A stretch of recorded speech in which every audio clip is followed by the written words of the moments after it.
all settled in for the night. We're going to stop into the restaurant and have supper. We are all gassed up and we'll head out in the morning.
Tomorrow's plan is to go visit the National Arch Park and take a riverboat cruise.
Close quarters.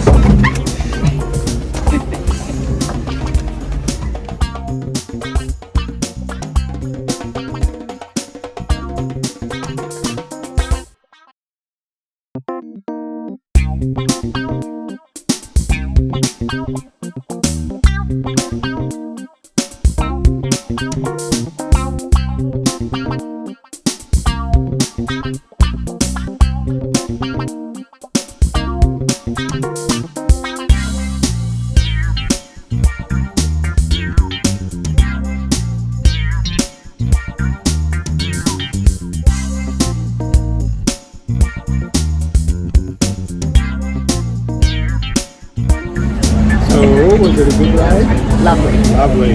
The whole thing's wiggling a little tiny bit.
To our left, we have the barge the helicopter just took off from. That is Gateway Helicopter Tours. From this location, they offer scenic helicopter rides around the St. Louis area. They have a variety of flights to choose from. They get started at about 11 a.m. each day. They're open 7 days a week, weather permitting. For more information about the helicopter rides, you can visit gatewayhelicoptertours.com.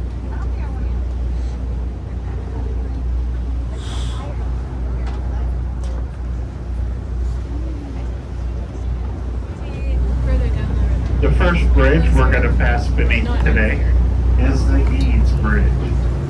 Construction began on this bridge in 1867. It was completed in 1874. It was opened and dedicated on July 4th of that year. At its dedication, it was called the Great Mississippi River Bridge, but upon the death of the builder, James Eads, the name was changed to Eads Bridge. This bridge is the first railroad link between the east and the west here in St. Louis. Prior to its opening, rail traffic would terminate on either bank of the river, and then have to be ferried across the river by one of the ferry companies. The last of the ferry services went out of business 7 years after the completion of the bridge.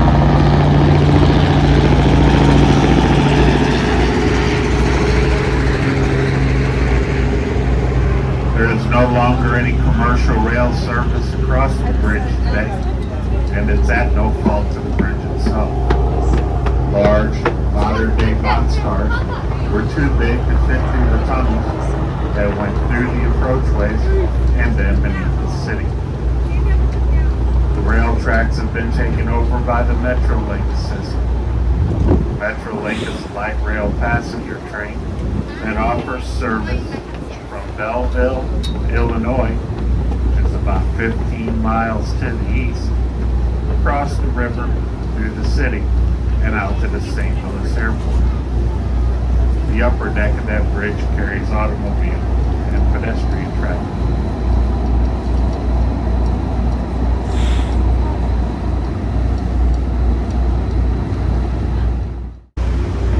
The second bridge we're going to pass beneath today is the Dr. Martin Luther King Jr. Memorial Bridge. This bridge was completed and opened for traffic in 1953, and at that time it was known of as the Veterans Bridge. The name was changed upon the death of the famous civil rights leader. This bridge is the second longest cantilevered style bridge across the Mississippi River. Including its approachways, it has a length of over 4,000 feet. Where this bridge is located today on the St. Louis side of the river, this area of the city was the original northern boundary of the city of St. Louis, as it was laid out by our city's founder, Pierre Lee, in 1764.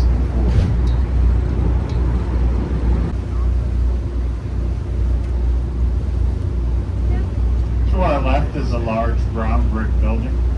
This is the Ashley Power Plant, formerly of the Union Electric Company. This power plant was built back in 1902. It was built to supply power to the 1904 World's Fair. This World's Fair was held in St. Louis in the western part of the city that is now known as Forest Park. The fair covered about 1,300 acres of ground, and it was the first World's Fair to be completely electrically lighted. They had a fantastic light display in the evening hours. Besides this building, there were two other buildings built for the fair that are still standing today. One is the Art Museum of Forest Park. The other is the bird cage of the St. Louis Zoo. This power plant is used on a very limited basis today. It's used to generate steam. There are pipelines that run underground to some of the downtown buildings that use steam for heat.